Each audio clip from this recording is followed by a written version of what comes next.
فَكُلُوا مِنْهَا وَأَطْعِمُوا الْبَائِسَ الْفَقِيرَ ثُمَّ لْيَقْضُوا تَفَثَهُمْ وَلْيُوفُوا نُذُورَهُمْ وَلْيَطَّوَّفُوا بِالْبَيْتِ الْعَتِيقِ۔ پھر قربانی کرو گے، احرام کھول دو گے، میل کچیل سے اپنے آپ کو پاک صاف کر دو گے، اور اگر تم نے کوئی نظر مانی یا اللہ مجھے حج کی توفیق دے دے، میں نے حرم میں یہ 2 روزے رکھوں گا، 3 رکھوں گا، حرم میں ایک اور قربانی کر دوں گا، اپنی ٹھیک شرعی نظریں بھی پوری کر لو۔ وَلْيَطَّوَّفُوا بِالْبَيْتِ الْعَتِيقِ، اللہ کے اس قدیم گھر کا طواف کرو۔ ذالک، کرنے کے کام یہ ہیں۔ وَمَن يُعَظِّمْ شَعَائِرَ اللَّهِ فَهُوَ خَيْرٌ لَهُ عِندَ رَبِّهِ، جو شعائر اللہ کی تعظیم کرتا ہے وہ اسی کے لیے بہتر ہے اللہ کے بارگاہ میں۔ شعائر اللہ یہ علامات ہیں اسلام کی، جن سے اسلام کی پہچان ہوتی، اسلام کی امتیازی علامات، مکان عبادت، زمان عبادت، علامات عبادت۔ مجھے اپنے ایک استاد کی بات آج تک یاد ہے، پڑھاتے ہوئے انہوں نے یہ 3 چیزیں اپنے استاد کے حوالے سے بتائی تھیں۔ شعائر اللہ کیا ہے؟ مکان ہے عبادت، جہاں عبادت ہوتی وہ شعائر اللہ، مسجد۔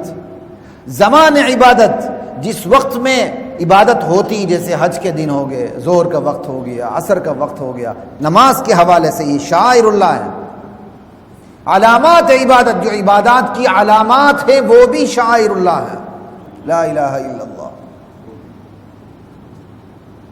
تو قربانی کی تعظیم کون کرے گا؟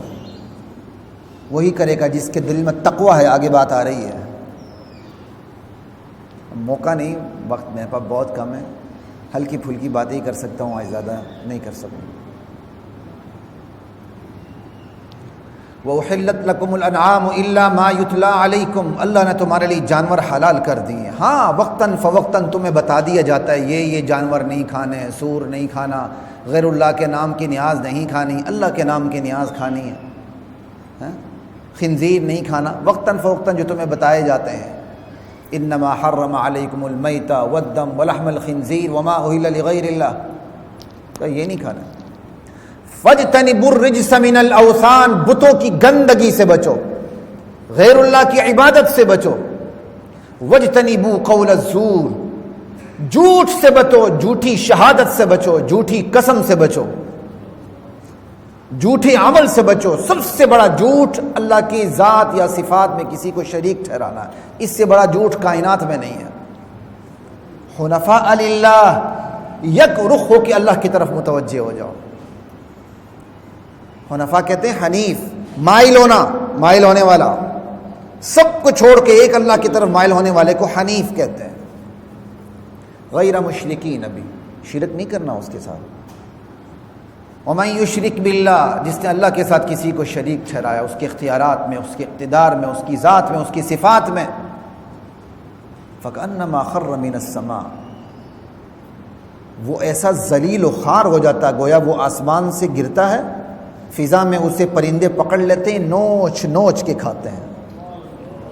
آپ دیکھتے ہیں کس طرح جغرافک چینل کے اندر باز پکڑتا ہے، نوچ نوچ کے کھا کے پرزے پرزے کر دیتا۔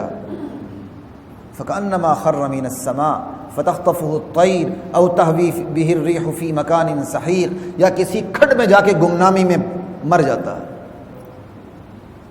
ذَلِكَ، بچنے کے کام یہ ہیں۔ وَمَن يُعَظِّمْ شَعَائِرَ اللَّهِ فَإِنَّهَا مِن تَقْوَى الْقُلُوبِ، جو اللہ کے شعائر کی تعظیم کرتا ہے، کیوں کرتا ہے؟ دراصل یہ دلوں کے تقوی میں سے ہے۔ پیچھے ہے وَمَن يُعَظِّمْ حُرُمَاتِ اللَّهِ، جو اللہ کی قائم کردہ حرمتوں کی تعظیم کرتا ہے۔ شاعر اللہ یہاں ہے، پیچھے حرمت اللہ ہے، اللہ کی قائم کردہ حرمتیں جو پیچھے گزری ہیں، مناسک حج، ان کی تعظیم کیا ہے؟ کما حق ہو، ان کی ادائیگی۔ تو شاعر اللہ کا لفظ یہاں ہے، جو میں نے پہلے پیچھے آپ کو تفصیل بتا دوں۔ لا الہ الا اللہ۔ آگے چلتے ہیں، میں بات آیات کو ایک آیت چھوڑ دیتا ہوں، آگے چلتے ہیں۔ وَلِكُلِّ أُمَّةٍ جَعَلْنَا مَنْسَكًا لِيَذْكُرُوا اسْمَ اللَّهِ عَلَى مَا رَزَقَهُم مِّن بَهِيمَةِ الْأَنْعَامِ، ہر امت میں ہم نے قربانی رکھ دی تاکہ جانوروں پر اللہ کا نام لیا جائے۔ قربانی کیوں رکھی؟ ان جانوروں پہ صرف اللہ کا نام لیا جائے، یہ بھی عبادت کی شکل ہے۔